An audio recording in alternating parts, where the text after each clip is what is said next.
প্রাথমিকভাবে ইউরোপীয় ইউনিয়নের সঙ্গে দীর্ঘ 18 বছর ধরে চলা এই আলোচনার একটা সলিউশন হলো, এবং ঠিক এই সলিউশনের পর দীর্ঘ 18 বছর পর 2007 থেকে চলা এই আলোচনা 2026-এর শুরুতে যে চুক্তি হয়েছে, আজই সেই চুক্তি সম্পন্ন হয়েছে ইউরোপীয় ইউনিয়নের সঙ্গে ভারতের। এই চুক্তি যাকে বলা হচ্ছে এই মুহূর্তে মাদার্স অফ অল ডিল, অর্থাৎ সমস্ত ডিলের একেবারে শেষ কথা বা বলা ভালো, এই সমস্ত ডিল যেটা ভারতের সঙ্গে অন্যান্য ফরেন অ্যাফেয়ার্সের রয়েছে সব কিছু মিলিয়ে এই সমস্ত ডিলের মা বলা চলে। এবং ঠিক এই ডিলের পর এটা পরিষ্কার হয়ে যাচ্ছে এই ডিল চালু হতে আরও 1 বছর সময় লাগবে। সেসব বিষয় আমি অবশ্যই বলবো, কিন্তু ডিলে কি রয়েছে যেখানে দাঁড়িয়ে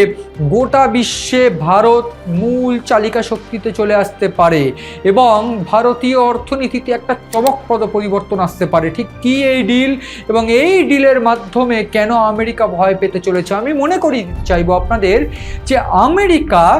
রাশিয়ার থেকে তেল কেনার জন্য ভারতের উপর একটা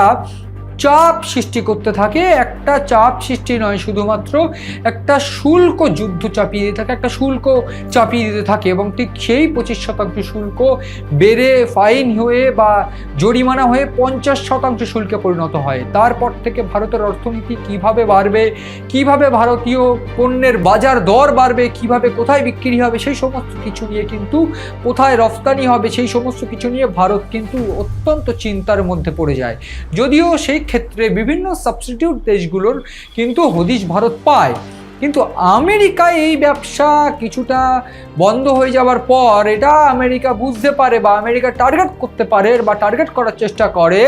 যে এটা পরিষ্কার, বা বিভিন্ন রাজনৈতিকবিদ, বিভিন্ন ইকোনমিস্ট তারা বলতে পারে বা তারা বলেছেন বা তাদের বিশ্লেষণে এটা পরিষ্কার হয়ে গিয়েছিল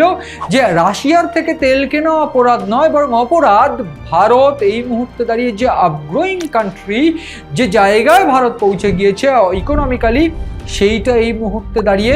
চিন্তার কারণ হয়ে দাঁড়াচ্ছে